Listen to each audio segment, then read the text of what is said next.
Welcome everyone for Surf Coast. I am Vickis from you are watching Surf Coast Cafe, a time for us to meet and get to know those in our church family. Today we're joined by Vicki. It is so great to have you here. Vicki has been coming along to Surf Coast pretty much from the start, and it's great to be chatting with her today. How are you going, Vicki? Yeah, great. Thanks. Really good. What's today look like for you? So today we've been car shopping for our youngest daughter. Haven't got one yet, but at least we started the process, so that's good. And then, yeah, a bit relaxing. I'm having Mondays off work at the moment, so it's been nice. Yeah, that's really good. I'm loving the scenery in the background of your cafe on the Surf Coast Cafe. Are you in somewhere special? No. I'm out the front. Well, it is. It's our home. I'm out the front of our house. So they're just our neighbours' trees. Yeah, but it's such a nice day. I thought I'll just sit outside. That's all. Oh, no, it's beautiful. It's towards the end of June and it feels like a crisp, summer's morning. It's lovely. Yeah, it's lovely. Okay, so we're in the virtual Surf Coast Cafe. Yours looks much nicer than mine. My cafe is a bit messy. But if we were meeting in a real cafe, and if I was shouting the drink, what would you be ordering? I would, if it was morning, I'd have a flat white. If it's afternoon, I'd probably have a cup of tea or a chai or something. Oh, lovely. Coffee in the mornings. Yeah. Yeah. I've asked this a few times. Whenever chai comes up, I want to know, have you ever had the dirty chai? If you move with a dirty chai? No, I haven't. Not game, I don't think, from the name. Well, it's just a chai with a shot of coffee in there. So, okay. Maybe I should try it. I'm yet to find someone in the City on Hill Surf Coast that enjoys the dirty chai. Yeah. Maybe we don't admit to that. No, so yeah, we are in the middle of this. They call it a pandemic. It's all lockdown, all sort of stuff. We just when we were now just after the recent re-increase of restrictions. So we saw a light at the end of the tunnel, and they're like, "Oh no, get back." When everything is lifted and it's lifted for good, and you know it's done, what's the first thing that you want to get back to? Steve and I will probably go out to dinner somewhere, I reckon. I think dinner sounds nice. Dinner and a glass of wine. But also we'd like to see somehow our kids. We've got 2 kids in Canberra and 1 in Brisbane, as well as 1 still at home. So somehow to see kids and maybe even my mum as well, who's in South Australia. So, oh, wow. Yeah, so I guess family would be a big priority there. Don't know how, don't know when, but who knows? Because you've got you've had an interesting experience at the start of all of this, haven't you? Do you want to, if you're happy to share, I think it was pretty crazy when this all started up. Yeah, our daughter in Canberra was meant to be married on Easter Saturday. And as restrictions were coming in harder and faster, we ended up bringing the wedding forward by 2 weeks, and very sneakily, we felt like outlaws, but very sneakily drove up the Hume Highway to have a 5-person backyard wedding. So it was wonderful that it could happen, but it was an interesting lead up because there were moments of, laughter and real joy that this is happening, and then tears for what it could be. So everyone had their turn of having tears and then laughing, and but they're going well, and they're very grateful that they could still be married. So I think we'll celebrate later. That's still the plan. Yeah. What a memory.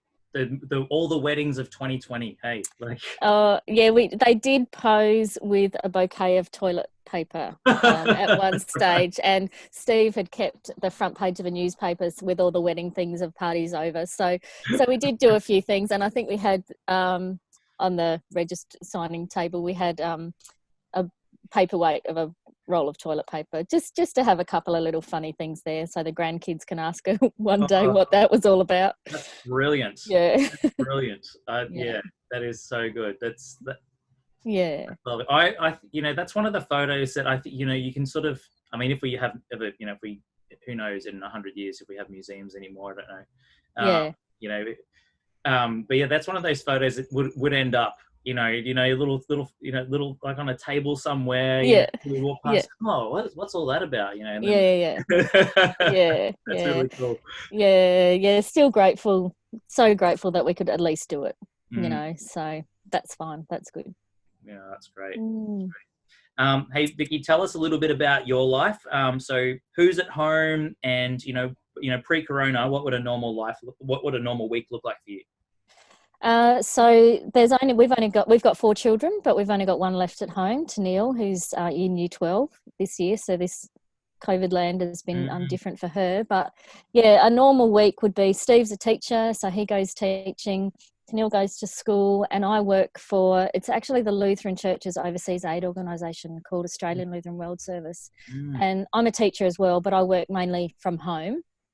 But my job means I go out and run presentations in schools for kids and go into churches and let them know what's happening in our agency. So yeah, a little bit on the road, probably 50% on the road, 50% home for me. So generally, if I travel, it would be New South Wales, Victoria, Tasmania, covering the schools and churches there. And then a trip overseas to one of our programs once a year, generally, as well. Yeah. How do you find your way into that sort of work? If you're teaching, I mean, is it teaching within a Lutheran school context, or how do you end up with that sort of? Because that sounds really great. The way you've almost got your lessons plans done. Yeah.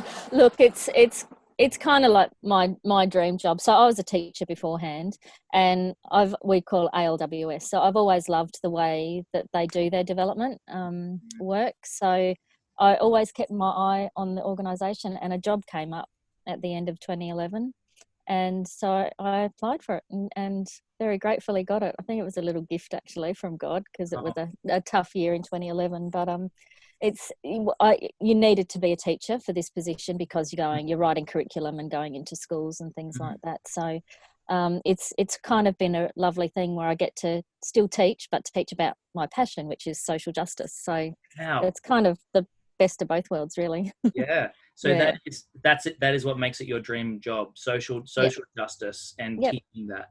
Yep. Absolutely.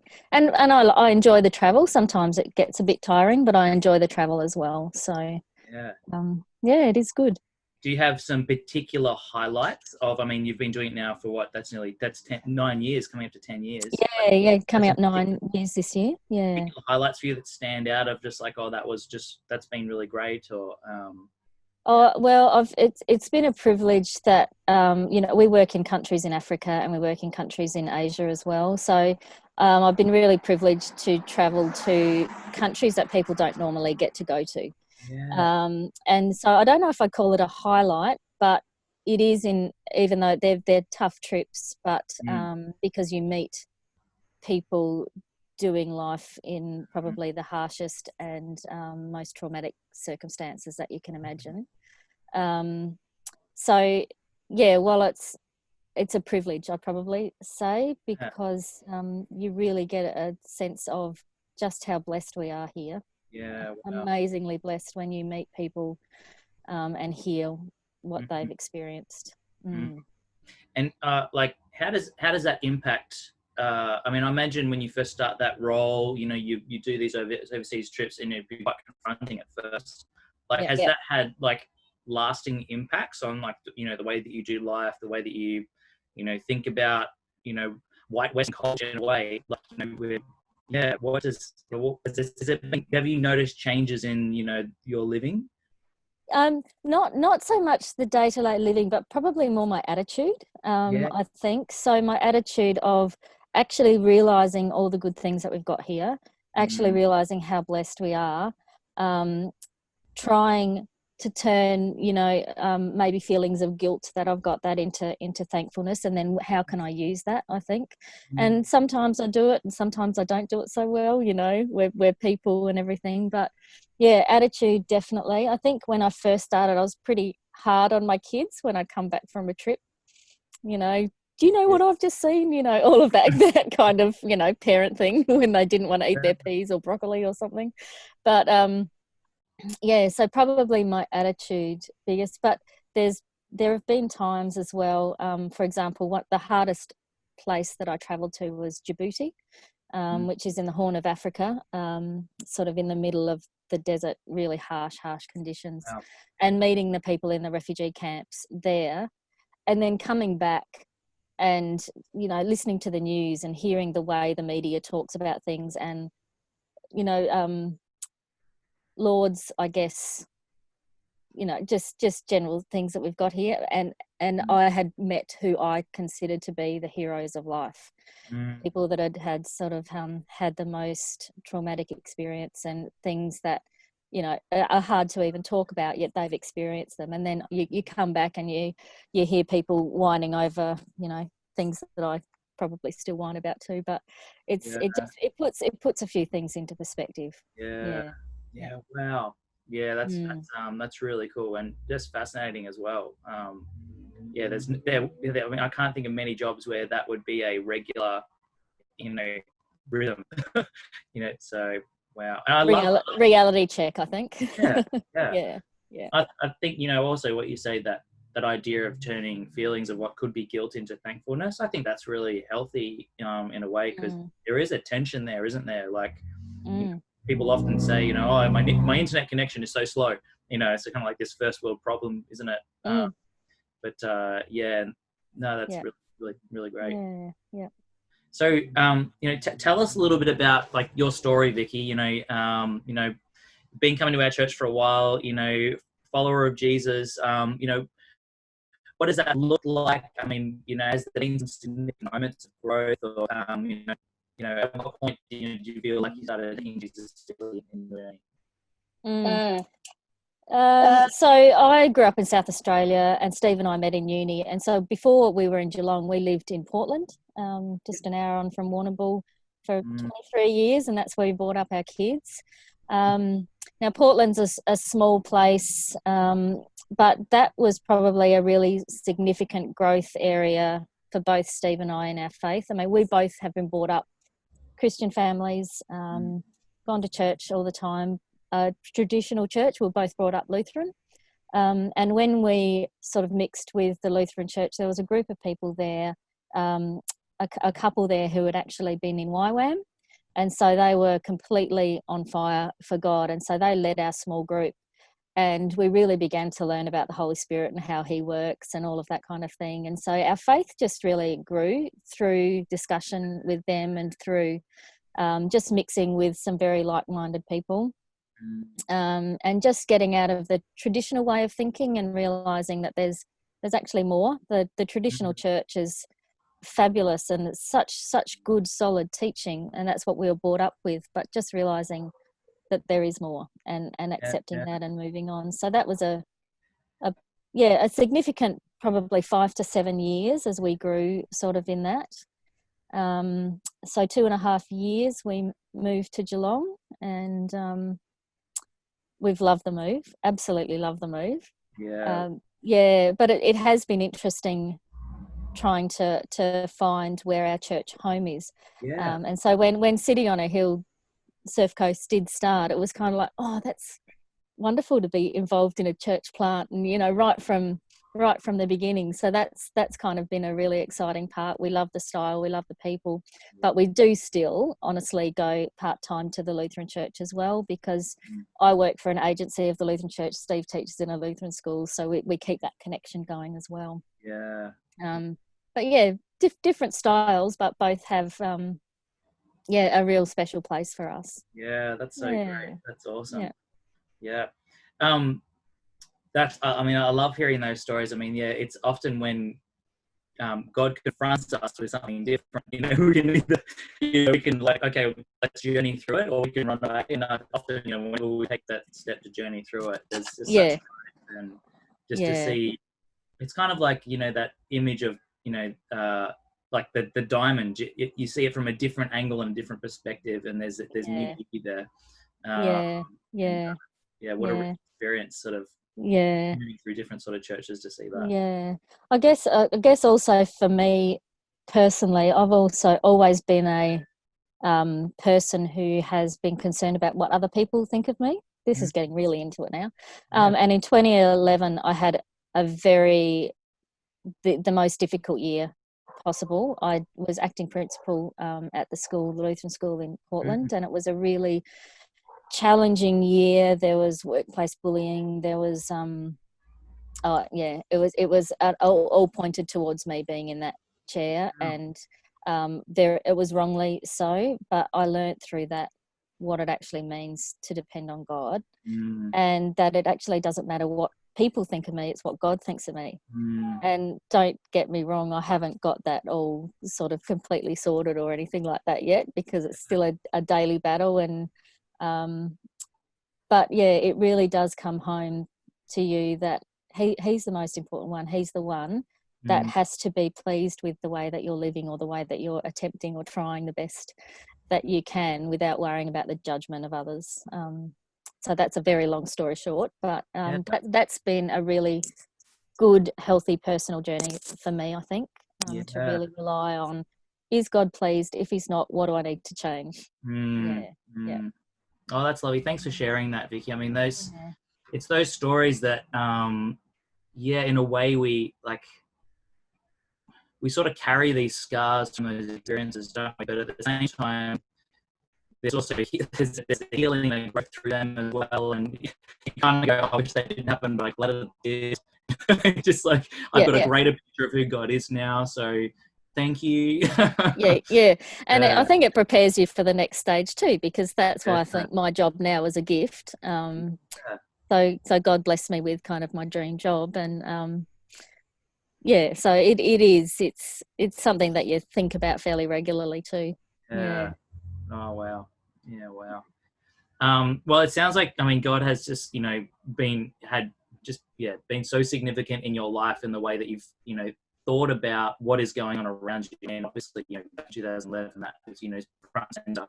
I'd love to hear what are you learning about God, or I mean, what difference does Jesus make in this season? I mean, already there's been that experience with seeing a child get married in the season, but I mean, I'd love to hear your perspective on what you feel God's doing in your life. And I think he's forced me to slow down, because I'm in a role that there has been a lot of travel and also a lot of weekend work. So you don't get your work all week, and then you work on the weekend, and then you work the following week, sort of thing. So it's forced me to slow down in that way. It's forced me to be able to actually focus a little bit more. And I do focus on home, but a little bit more, because sometimes the travel can get a bit difficult for Steve and Tennille, and it did for the other kids as well. So I've been really grateful about that chance to just slow down. I've also been very grateful that I live here, because we get fed in through work what's happening in the countries that we work in, and it's not good. So it makes you realise just how blessed we are here. In some ways I'm an introvert anyway, so I've loved the ISO staying home bit, but I think I'm at the stage now that I'm ready to move on. So I think that whole slowing down has been a bit of a gift, definitely. No, that's great. I can definitely I can't think of the word. This whole slowing down thing, and having time to reflect and to actually go, oh wow, I want to see the event. It has been a bit of a journey. I don't know if it's been similar for you, but it's been a journey to slow down, because you're kind of like looking around, like doing something, and then it's kind of like no, like just chill, and you find yourself, then God just he works in your subconscious, and you find yourself reading stuff in his word, and it comes a lot. Anyway, that's really cool. It's great to hear that that's been someone else's experience too. That's really great. Sorry. No, good. Keep going. Oh, good. Well, I mean, I'm quite happy, with just what you've been able to say has been so encouraging, and I'm so thankful to have this opportunity to get a little bit more about your life and what's going on. Love an opportunity to pray for you as we close. Is that okay? Sorry, you just broke up a bit then. Love an opportunity to pray for you as we close. Oh, that would be fabulous. Thank you. Yeah. No, let's pray together. Thank you. Thank you, Father, for all that you are doing in this season. Thank you that you are a God that loves us so much that you gave us your son, Jesus. And we thank you so much for Vicki. Thank you for the story that you written for her life. Thank you for the ways that you have been so prominent.